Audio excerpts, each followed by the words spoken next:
Hello there, and happy National Single Parents Day. I didn't know that was a thing until this morning, but it is, and I'm a single parent. And so I spend a good part of the morning thinking about what have I learned that would be useful to you? What have I learned in 26 years of raising two human beings? They were both newborns when I brought them home. They are now 26 and 22. What have I learned that would make your life better? That would be worthwhile listening for probably what's going to be a 10 or 15 minute live here. And I came up with some interesting things, so I want to share them with you. First of all, let me just say this. My name is Nancy D. Solomon. I am the CEO and founder of WomenThink Global, and we develop female leaders. Okay. So I was about 40 something years old. And I was lying in bed one night and I was about to graduate with my degree in psychology. And I'm lying in bed and I'm thinking to myself, okay, I'm about to turn 40. What if I never got married? Like, how would that feel to me? And I said to myself, look, whatever, no big deal. And then I thought to myself, well, what if I never became a parent? And the top of my head blew off. And I was like, no, absolutely not. That's unacceptable to me. And I went on a several-year journey to become a mommy. And so the first thing I learned was Solomonism number 112, which is we get in life what we have the courage to ask for. And I had the bodaciousness, the boldness, the audacity to ask myself, Prince Charming isn't here, King Solomon wasn't here. How could I become a parent? Because I wanted that more than anything else. So I allowed myself to dream. And lesson number one came from being purposeful, but it also came from giving up how something has to be done. We want to accomplish something. We want to focus on the result. The how is secondary. So a little private note here. I tried artificial insemination. I tried lots of different ways to get pregnant. Use your imagination. And none of it worked. And the day I surrendered and said, I am willing to do whatever it takes to become a parent, because me not being a parent wasn't acceptable, right? And wouldn't you know, 2 weeks later, I met somebody who knew somebody who had an adoption agency in Cambodia. And a very short while later, I flew to Cambodia and picked up my little Peanut. She was 6 weeks old and 6 pounds and very sick. And she is now a thriving, brilliant 26-year-old. A few years later, I stayed in Washington State where I lived at the time, and I adopted my baby. I was Ben. He's actually a birth child of a teen. And there I had my little family. So I want to just explain that I was 3,000 miles from my family. I didn't know anybody in the state of Washington because I had recently moved there. I was alone, and I did it on my own, and I did it because I was committed. So I want you to ask yourself right now, and maybe put it in the comments, what do you want so badly? What is your desire that is so strong that you are willing to do whatever it takes to get it? No excuses. Not that you don't have the time, not that you don't have the money. I didn't have the money to adopt. I don't even know how I pulled that one off, right? I had just finished my master's. All my money had gone there and student loans, right? But I wanted it with a burning desire like I had never wanted anything else. So put in the comments, what do you want so badly you're willing to do whatever it takes? The number 2 is dreams don't lie. If you can dream it, you can create it. You would not be given a hope, a dream, or a vision without the ability to make it happen. Yeah. And this was really important to me because my whole life I'd want to be a parent. My mother made it seem like it was the best thing in the world that happened to her. And it was. She wasn't running her own business and living alone, but I digress, right? And so think about why you want what you want. Why do you want what you want? And then start making a list of all the gifts and talents that you have that can make that happen. All right. Number 3, your gifts and talents, my gifts and talents were 1,000-fold what I thought they were. It was hard. And I do not want to suggest that this is the route for you to go if you're thinking about becoming a mommy or a daddy. All right. But it was the right decision for me. Would I do it again? People ask me all the time. I would, but I would do it differently. I wouldn't run my own business. I would get a job that would make it easier. It would make it easier that I wouldn't have these ups and downs of running your own business, which is what happens. I wouldn't do it 3,000 miles from everybody I knew, because there were days I was so bone tired at the end of the day that I didn't know if I had anything left. Talk about, like being on fumes, right? But that's commitment. That is, your team has a deadline for a deliverable and you only have 4 hours and you have 7 hours worth of work. How are you going to get it done? And, if I sound like I'm on a soapbox, I don't mean to. It was the hardest and most worthwhile thing I've ever done, is adopting my 2 babies. Yeah, that's all I want to say about that. Number 5, I had to be more flexible than Gumby. Because, in my mind, I wake up in the morning, going to take them over to preschool, and then I'm going to make breakfast, and then I'm going to whatever. And it never, ever happened like I thought it would.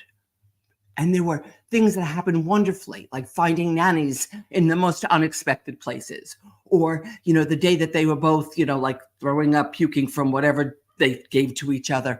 And what happened, my 3 appointments that day rescheduled for the next day. I didn't ask them to. They just reached out and said, oh, my God, I have an emergency. And I'm thinking, you have an emergency, because there's nothing like 2 babies in the same house 4 years apart who are not feeling well, right? And, of course, I got it afterwards, but that's a whole different story. So ask yourself, where do you need to be more flexible to have what you wanted? If I hadn't learned flexibility, I would still be trying to get pregnant, because I wanted it my way. I wanted my kids to look like me. I remember the first time I looked at a picture of my daughter. She's Cambodian. We don't look alike. Despite the people in the mall that said to us while we were strolling there on a Saturday, oh my gosh, she looks just like you. She looks nothing like me. It's actually very, very funny, right? It didn't look like I wanted it to look, but it was better. It was better. You know what the advantages of adopting are? And that's a whole different lie, but I'll just insert a little thing. Especially with my daughter, who we knew nothing about her birth family. So there's no expectation. You're not sitting there go, oh, that's just like Uncle Harry, or your mother did that when she was a kid, because you don't know. So it leaves this whole wide open field for them to be who they are, because you're not taking your expectations and putting it on them. I'm looking at my notes. All right. This is my favorite. When in doubt, lesson number 5, put them in water.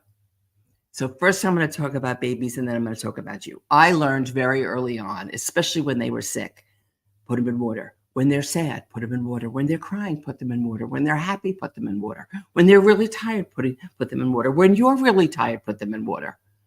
Babies and water and of course, supervise them 100% of the time, right? Babies and water have a naturally calming effect on them and on you. So when I had a particularly hard day, we would have a really long bath time, which was one of my favorites. But I got to chill. They got to play. It was all a really good thing. And then when they took baths together, when they were old enough, that was even better. So let's substitute water for love. Let's substitute water for love. When in doubt, love. When angry, love. When you're upset with your team, love them. When you were upset with your spouse or your partner or whomever, your girlfriend or boyfriend, love them. Because love and water, there's a correlation there. We don't have time for me to go into my theory on this. But when in doubt, love.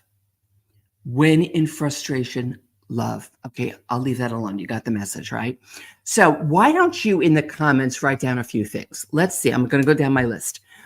What do you need the courage to ask for? Remember, you get in life what you have the courage to ask for. So what is it that you've been holding off that I could give you a dose of courage? You would do it today, or you would start the path today. Where do you need to focus on the outcome? Focus on the result that you want, and forget how it's going to come, because the universe has a very interesting way of conspiring to our benefit. And when we get really clear on what outcome we want, somehow the how appears. Number 3, what dreams do you have? Put these in the comments. What dreams do you have that you don't think that you're capable of achieving? Now, for me, I don't have a dream about being a professional golfer.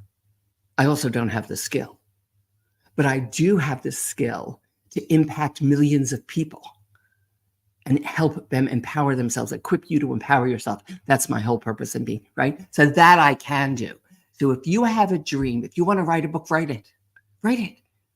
If you want to start traveling the world, book your reservations. If you want a promotion, go for it. Don't wait for somebody to knock on your door. Would you like a promotion? Anybody in here like a promotion? No. Go for it. All right, that's the dream part. Number 4, no matter what gifts and talents you think you have more.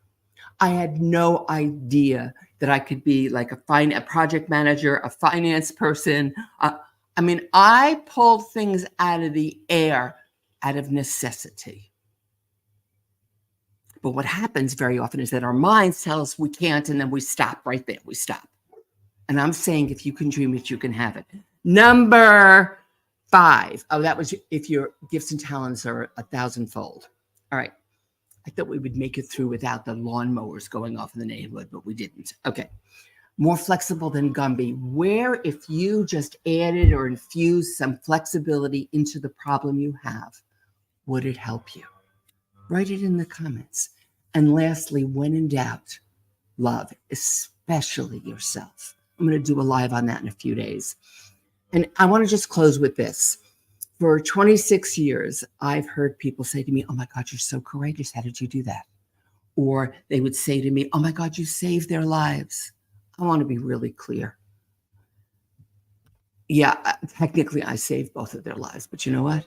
They saved me. Because I remember the day I thought to myself, if you don't do something and become a parent, you're going to be the most self-centered, self-serving person that's ever been born. So they helped me rejuvenate me. They helped me inspire. Swore that was off. They helped me love myself more. They helped me see myself more. Okay? There's that.